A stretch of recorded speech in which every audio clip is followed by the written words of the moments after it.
There are performers who simply occupy a different category from everyone else. They do not just appear on screen or on stage. They take possession of it. Tim Curry has always been one of those rare individuals.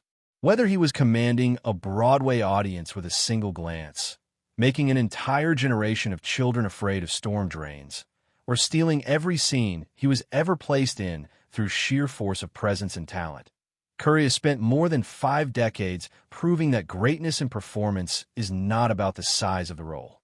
It is about the size of the person filling it. And for millions of fans around the world, no update has ever cut deeper than the one that arrived in the autumn of 2025, when the beloved actor sat before cameras, looked directly at the audience who has loved him across half a century, and confirmed what many had feared. His health, 13 years after a devastating stroke nearly ended his life, has not returned to what it was. It may never return.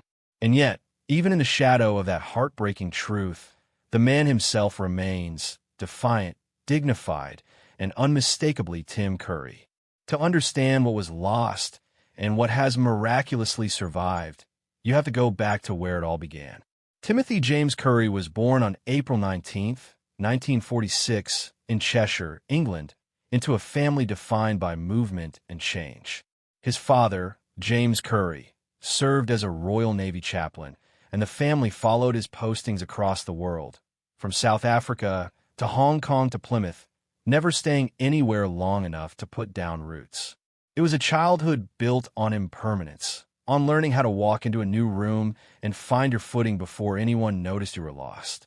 When Tim was just 12 years old, his father suffered a stroke of his own and could no longer serve at sea. The family settled in Plymouth. Not long after, James Curry died, leaving his widow and 2 children to navigate life without him. That loss at such a young age is the kind of wound that reshapes a person.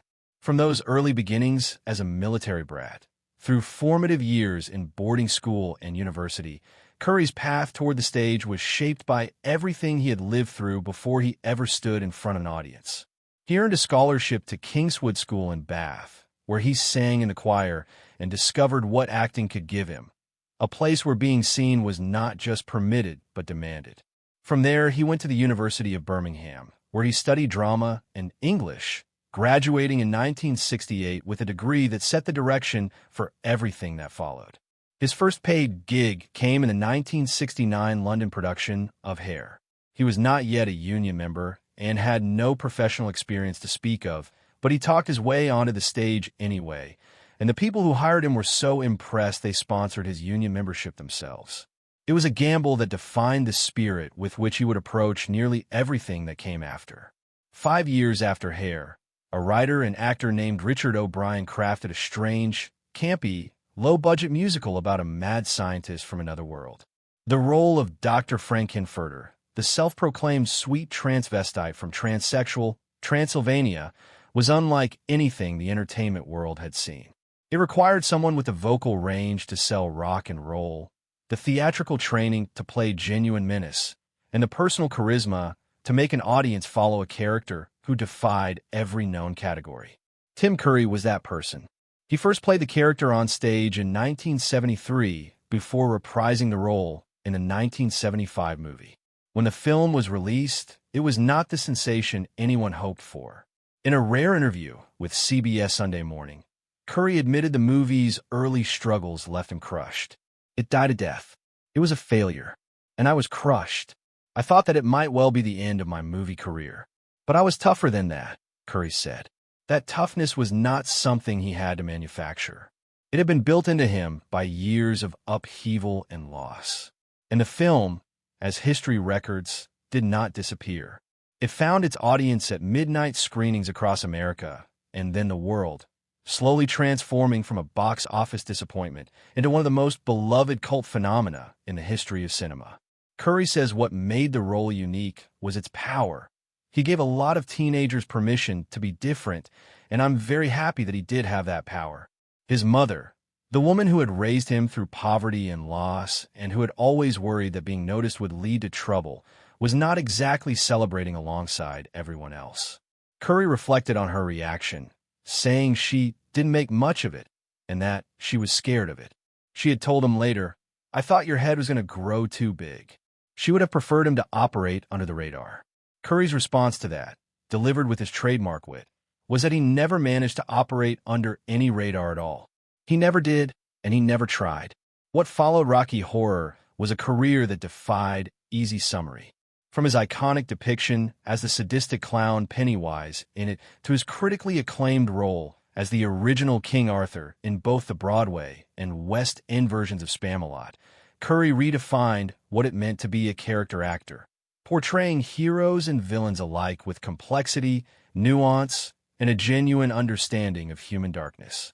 He played memorable screen villains under a mountain of prosthetics in Legend, opposite Tom Cruise, as Pennywise in the Stephen King thriller It, and as Carol Burnett's scheming and duplicitous brother in Annie. And there was the hotel concierge in Home Alone 2 and the manipulative butler in Clue. Each performance was entirely its own creation. Each one lodged itself in the memory of whoever watched it.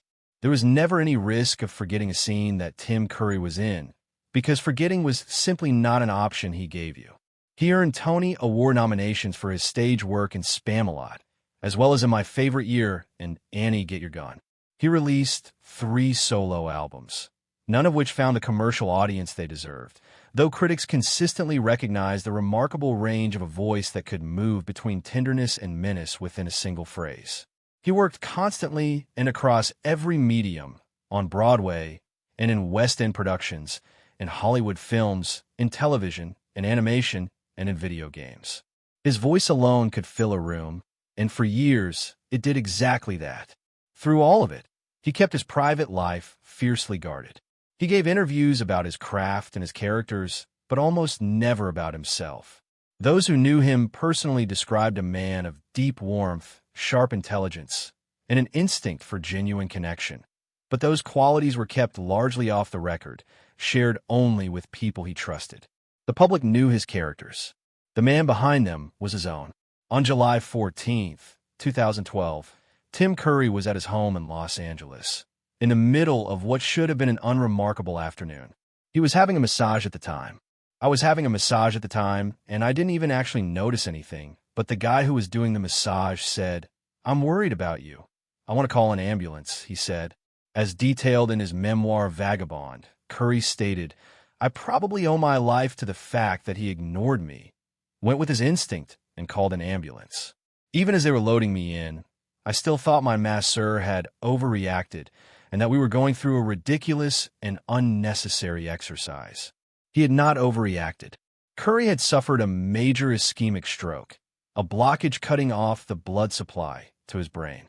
The damage was severe and immediate. Surgeons later performed a craniectomy to relieve pressure on his brain and remove clots. The procedure saved his life, but it could not undo what the stroke had already done.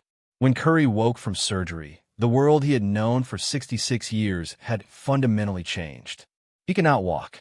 The left side of his body was affected, and most terrifyingly for a man whose instrument had always been his voice, he could not speak. The months that followed were spent in hospitals and rehabilitation facilities.